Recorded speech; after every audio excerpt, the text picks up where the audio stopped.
ముందుగా మేషరాశి.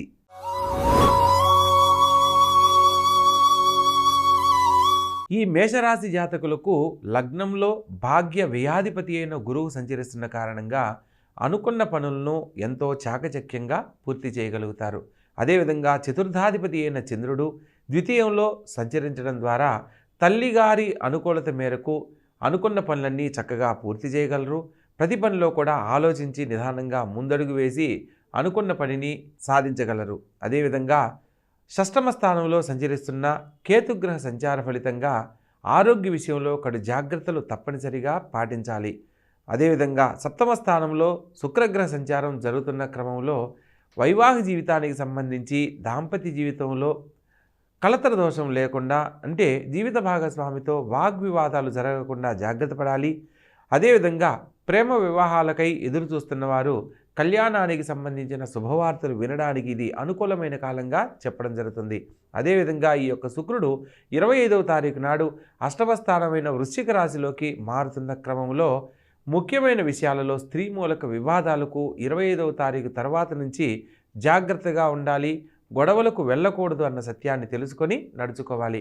అదేవిధంగా అష్టమ స్థానంలో సంచరిస్తున్న కుజుడు 28వ తారీఖు నాడు ధనుర్రాశిలోకి మారుతున్నాడు. ఈ యొక్క 28వ తారీఖు లోపల ప్రస్తుత కాలంలో దూర ప్రాంత ప్రయాణాలు వాయిదా వేసుకోవాలి. కోర్టు ద్వారా పరిష్కారం కాని సమస్యలను వాయిదా వేయడం ఎంతో మంచిది. ముఖ్యమైన పనుల్లో జాప్యం జరుగుతున్న సందర్భంలో కొంత సంయమనం పాటించడం ఎంతో ఉత్తమమైన గుణంగా తెలియజేయడం జరుగుతుంది.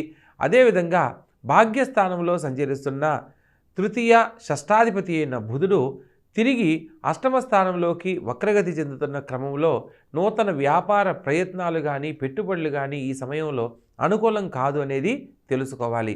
అదేవిధంగా భాగ్యాధిపతి అయిన గురువు లగ్నంలో సంచరించడం చేత ముఖ్యమైన విషయాలలో కొన్ని కార్యదీక్ష పట్టుదలతో దైవబలంతో అనుకున్న పనులు సకాలంలో పూర్తి చేయగలుగుతారు.